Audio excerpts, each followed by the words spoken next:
Hello good afternoon friends, કેમ છો? મજામાં? જય માતાજી, જય શ્રી કૃષ્ણ, જય સ્વામિનારાયણ, જય ગૌ માતા. તો આજે અમે જઈએ છીએ વૃંદાવન ગૌશાળા. મારો મિત્ર આવે છે રજનીભાઈ, તો એમની સાથે અને અમે જઈએ છીએ પહેલાં કઠોદરા લાકડા ભરવાના છે અને લાકડા લઈને પછી જવાનું છે વૃંદાવન ગૌશાળામાં નાખવાના છે. તો ત્યાં જઈએ છીએ. ચાલો બતાવું તમને ત્યાં જઈને. તો રજનીભાઈ આવી ગયા છે ને અમે જઈએ છીએ વૃંદાવન ગૌશાળા લાકડા ભરવા માટે. અને લાકડા લઈ જવાના છે કઠોદરાથી અને લાકડા નાખવાના છે વૃંદાવન ગૌશાળામાં. તો અમે જઈએ છીએ વૃંદાવન ગૌશાળા. ઓકે, તો લોક જોતા રહેજો આગળ સુધી, બતાવું વૃંદાવન ગૌ. તો લાકડા ભરાઈ ગયા છે અને આ લાકડા આપણે મૂકવાના છે વૃંદાવન ગૌશાળામાં. તો જઈએ વૃંદાવન ગૌશાળામાં મૂકીએ અને આ લાકડા જાય છે હવન માટે. વૃંદાવન ગૌશાળામાં ગાયું માટે એક હવન થાય છે દરરોજ ડેલી માટે. તો આ લાકડા એમાં જવાના છે.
શકો છો આ બધા છે વૃંદાવન ગૌશાળાના નંદી.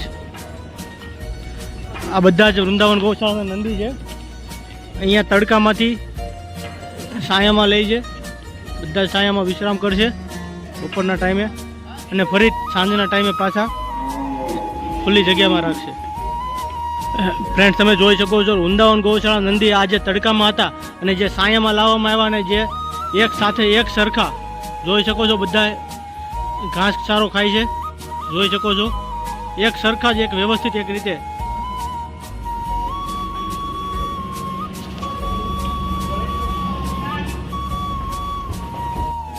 જોઈ શકો છો વૃંદાવન ગૌશાળાની વાસળી સાથેનો રજનીભાઈનો પ્રેમ.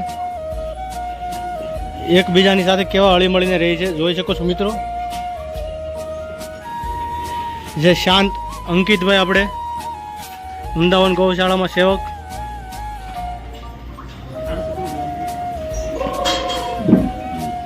જો કેવી મજા કરે છે. આપણે વૃંદાવન ગૌશાળામાં આવ્યા છીએ આજે અને ગાય માતાને કેવી રીતે વૃંદાવન ગૌશાળાવાળા બીમાર ગાયોને જે સાચવે છે, સેવા કરે છે, જોઈ શકો છો તમે.